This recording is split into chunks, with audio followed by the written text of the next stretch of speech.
coming up, it's coming up, it's coming up, it's there. Alright everyone, and welcome to another episode of the 45-minute challenge. As always, before I start, I'll do a quick recap of the rules. The aim of this is to keep possession for as long as you can in one half, which is 45 minutes. And if you touch the ball at any time at all, time stops and the challenge ends. There will be 3 people per episode, and the person who keeps it for the longest out of the 3 win ultimate team coins depending on how long they kept it. So if you kept it for 17 minutes, you win 17k. It's done in head-to-head to make it fair, but you can pick the team, so if you want to pick a 5-star team you can do that, and if you want to pick a 1-star team then you can also do that. So first up this episode we had Team Max Spurs. He went Spurs obviously, so I went Arsenal. And he started off quite panicky and nearly got the ball in the very first minute. But after that he got into his stride and he started to play really well. And I did get close a lot at the time, but I just couldn't get that touch, and it proved to be quite costly in my behalf because he was starting to get in a good time. It's not as if he was doing anything spectacular, but I just couldn't get that vital touch that I needed.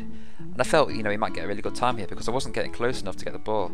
And remember, the record time is 15 minutes, and it was approaching 10 minutes. I started to think he could do it. But then, after 11 minutes, I do manage to close him down, and that makes him make a quite panicky pass. So he does lose the ball, and I do get it. So he does get the second best time despite that, so that's a really good time, and it puts the pressure on the next 2 players, so well done to him. So second up, we had Riz999.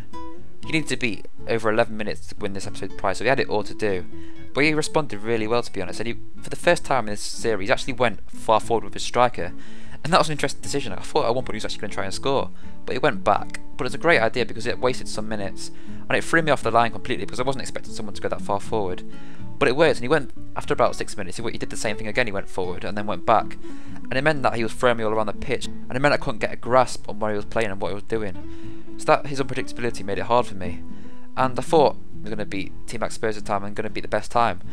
But I don't know if it was his fault or the game's fault, but he completely underhits the pass, and that made it really unlucky for him because he was doing really well up until that point. And so we got just over 10 minutes, which was about 30 seconds under Team Max Spurs' time, so we just didn't beat him there, but a great time nonetheless. So last up we had FIFA Beast, who had a very tough act to follow, as both players so far have got over 10 minutes. He was another player who went Spain, so I decided to go England. And he had a pretty nervous start, to be honest. I did get close a few times, but it was similar to the last 2 players, as in he got a nervous start, but then he started to get into his stride a bit, and he passed it around pretty well. He had Busquets in goal as well, which was pretty funny. But he then got into a bit of a corner, and I pressed him down pretty quickly, which meant he sort of struggled to pass, and in the end he just turned into one of the players. So I did well to close him down there, but it was a bit unfortunate because he just got stuck into a corner.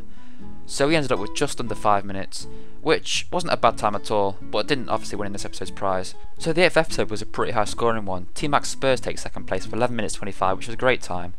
Riz also is the 5th player to get over 10 minutes, so he takes 5th place. FIFA Beast takes 13th, which isn't too bad, it's about halfway. And yeah, there's quite a lot of similar times if you look at the second half of the table. There's about 2 minutes between 24th and 13th.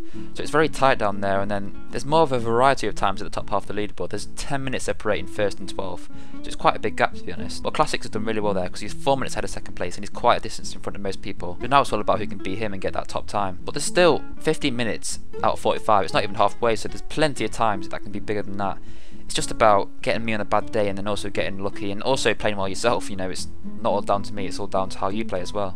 Remember, if you want to take part in the 45-minute challenge, then all you've got to do is leave a comment on the video and leave a like. I usually pick people about 2 or 3 days after I upload the video, so be sure to check your messages and also state what method of contact you prefer, whether that be Twitter, YouTube, or just on PlayStation Network.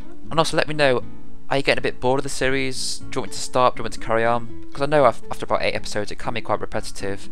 Maybe if I stop and take a break until FIFA 14 and do something else until then. Just let me know what you think anyway, just so I don't want to bore people too much. Anyway, as always, thanks a lot for watching guys, and see you next time.